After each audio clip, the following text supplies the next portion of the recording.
through, in the whispering woods, where science unfolds like quiet magic, lived a curious wanderer named Aira. With her long white silver hair and soft blue eyes, she journeyed through the land, her glowing lantern lighting the path. Inside her lantern lived Lumo, a tiny creature who glowed brighter whenever a scientific wonder was near. By her side swirled Fen, a pastel wind spirit who guided her toward new discoveries. One evening, as the sun dipped below the horizon, Aira noticed something peculiar. The tall, ancient trees of the woods cast long, dark shapes on the ground. "Fen," she whispered, her voice as soft as the moss under her feet. "Look at the ground. Like the trees are painting the forest floor with darkness. What are these shapes?"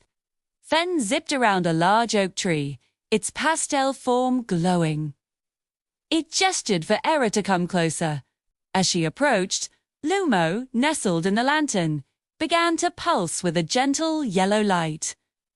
Science was nearby. Aira held her lantern high. Its light shone brightly against the tree trunk, too.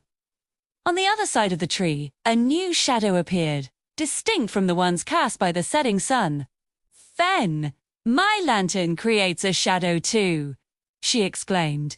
Fen swirled happily, then nudged a small, smooth stone with a gust of wind.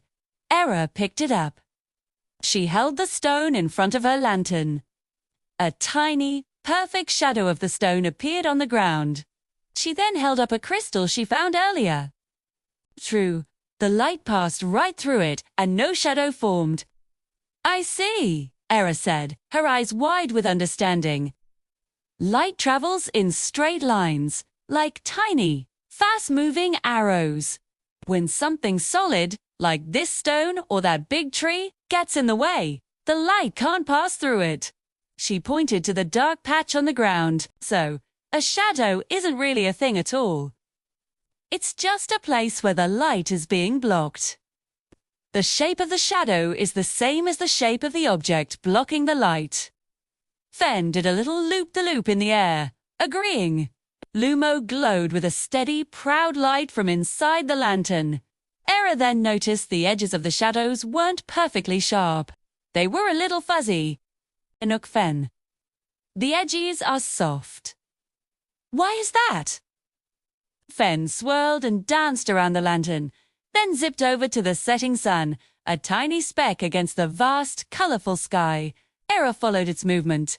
She realized the sun wasn't a tiny point of light, but a large source. She looked back at her own lantern. Its glow came from the whole surface of Lumo, not just a single dot. The light source isn't just one tiny point. Light is coming from all different parts of my lantern and all different parts of the sun. Some light gets blocked, but other lights from a slightly different angle can sneak around the edge of the object. She moved her hand closer to the lantern, and its shadow became sharper. She moved it away, and the edges softened and blurred. The closer the object is to the light source, the sharper the shadow. The farther away it is, the softer and fuzzier it gets, because more light can bend around it. It's like the light is gently wrapping around the edges. As twilight deepened, Aira looked at the world with new eyes. Every shadow told a story of light on a journey, and the objects that stood in its path. Fen swirling by her side and Lumo glowing warmly in her hand. She continued her walk, eager to uncover the next secret the world had to share. Thanks for joining Aira on her discovery. If you're curious about the other magical science wonders in our world, don't forget to follow and subscribe for more adventures.